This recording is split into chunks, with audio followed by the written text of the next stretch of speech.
I want you to picture this scene with me. Imagine a huge, sun-baked landscape. The air is so dry and hot you can feel it, and the horizon is just shimmering under this relentless sun in the ancient Near East. This is the land of Gerar, and scattered across it are the tents of Abraham. Now, for decades, these tents have held this one silent, unanswered prayer. But today, that silence is about to be absolutely shattered by a sound they had all but given up hope of ever hearing. So, let me ask you this. What happens when the greatest miracle of your life, the one thing you've prayed for, creates the biggest, most painful problem you have ever faced? Just think about that for a second.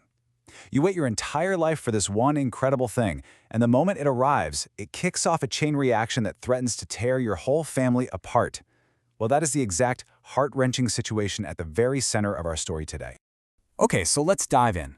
We are in the book of Genesis, or Beersheba in Hebrew, which means in the beginning. And really, this is the book of firsts, right? The first humans, the first big promises from God, and, well, the first very complicated families. And we are jumping right into the middle of one of the most famous family stories ever told. So our chapter opens with just one of the most beautiful lines in the entire book. It says, "The Lord was gracious to Sarah as he had said, and the Lord did for Sarah what he had promised." After a whole lifetime of waiting and hoping, and even doubting and laughing in disbelief, God's promise is about to come true in the most spectacular way imaginable. And this number, this is what's truly staggering. 90. Not 19, 90. And Abraham, by the way, was 100. I mean, in the ancient world, heck, even today, this was just beyond impossible. You can almost feel the shockwave of awe ripple through the entire camp. A baby's cry, coming from the tent of a woman everyone knew was long past the age of having children. This isn't just a baby. This is a walking, breathing miracle. And Sarah's response? It's just perfect.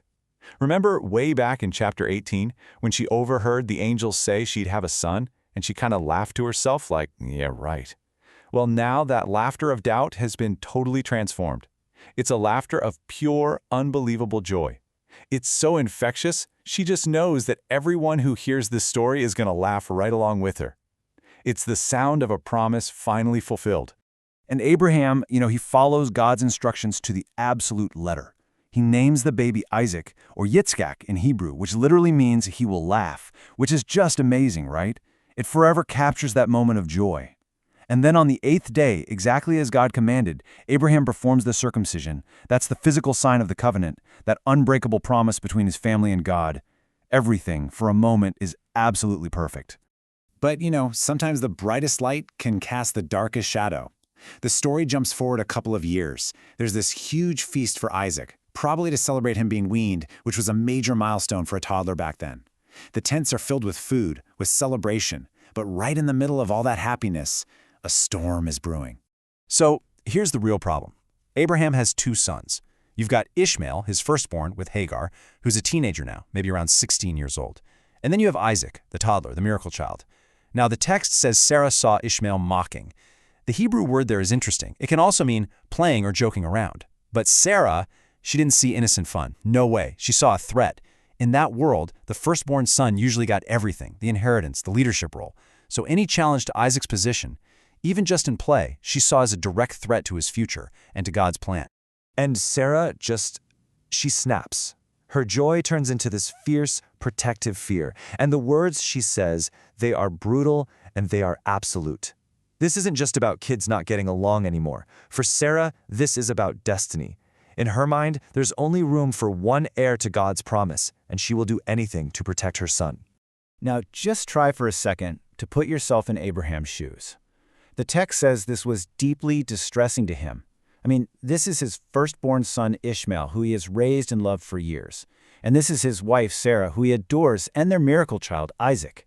He's being asked to make a completely impossible choice between the people he loves.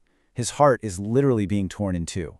And right in this moment of crisis, God speaks directly to Abraham, and what he says is both shocking and, in a way, comforting. First, he says, listen to what Sarah tells you. God actually validates her concern about the inheritance line.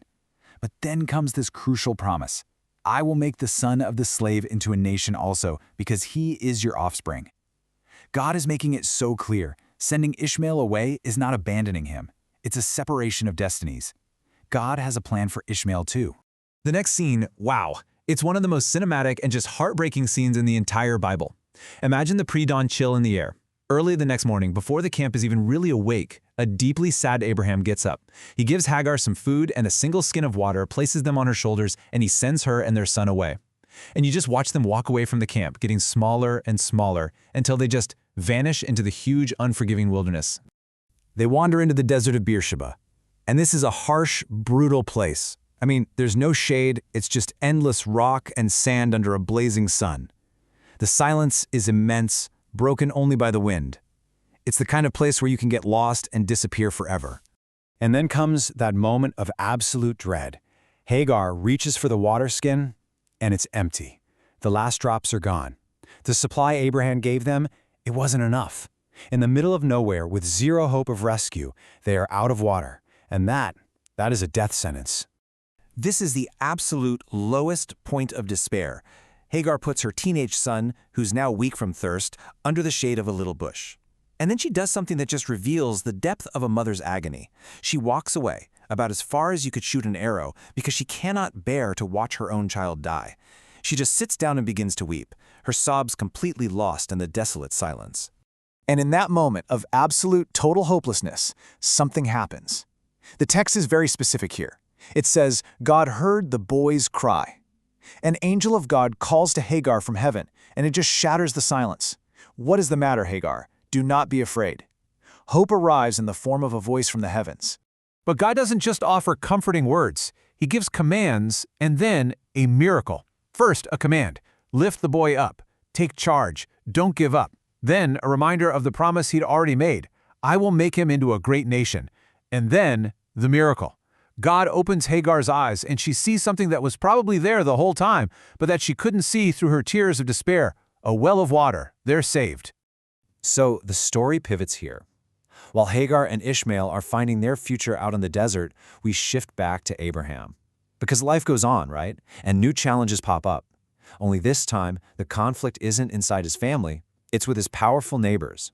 And this part just brilliantly illustrates the two different paths unfolding.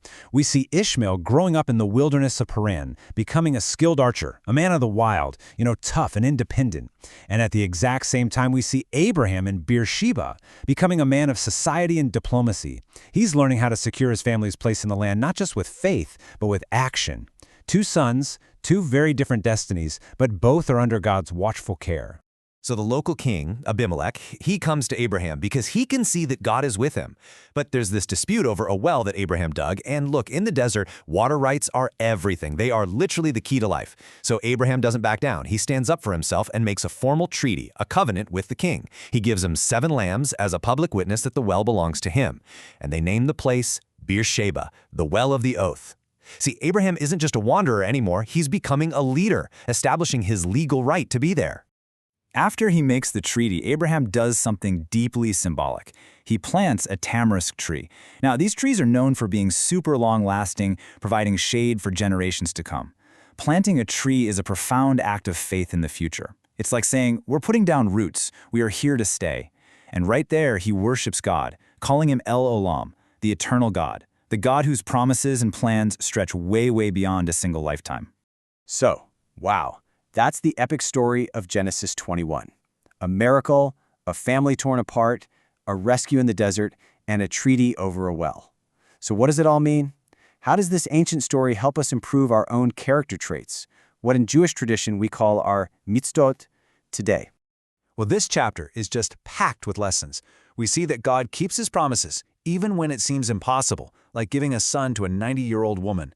We see that God hears the cries of the outcast, like Ishmael, alone in the desert. We're reminded that our choices, even when we think they're the right ones, can deeply, deeply hurt other people. And we learn from Abraham that to build a stable future, sometimes you have to have the courage to stand up for yourself and make peace happen.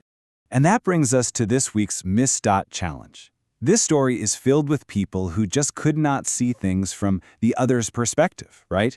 Sarah couldn't see Abraham's pain. Abraham couldn't fix Hagar's fear. So, here's our challenge for this week, the Empathy Challenge. First, I want you to think of someone in your life who's difficult for you. Maybe someone you argue with or just don't really get. Second, just for 2 minutes, try to see the world through their eyes. What are they afraid of? What might they be feeling deep down? You don't have to agree with them. Just try to understand. And then third, do one small, kind thing. Maybe it's just a silent wish in your heart for them to be happy. This is how we practice what God did for Hagar and Ishmael. We learn to hear the cry of someone else, especially when it's hard. Thank you for joining us for this complete journey through the Pardes. We hope these ancient truths help you and your family improve your own dimensions this week. If you enjoyed this full chapter deep dive, please like, subscribe, and share which part of the journey touched your soul in the comments. We'll see you in the next chapter.